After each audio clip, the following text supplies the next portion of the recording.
Sa video na ito, ituturo ko sa inyo kung paano nga ba mag-send ng pera mula dito sa Maya Wallet papunta sa GCash. Napakadali lang din gawin, sundin lamang ang steps na ituturo ko sa inyo.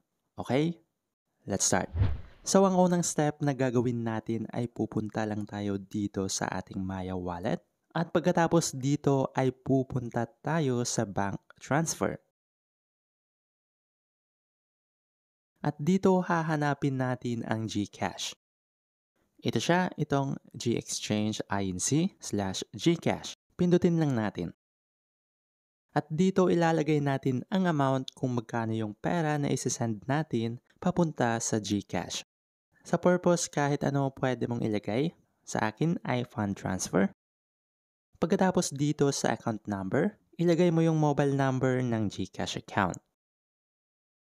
At dito naman sa account name, ilagay mo yung complete name ng GCash account.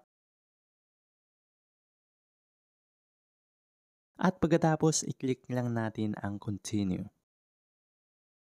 At dito, i-review lang natin kung tama lahat ng details. Meron nga pala siyang 15 pesos na charge per transaction. It means na kahit gaano kalaki o kaliit yung pera na isi-send mo, ay 15 pesos pa rin ang magiging charge.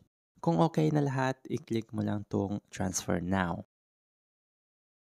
Magsasend ng verification code si Maya sa iyong mobile number.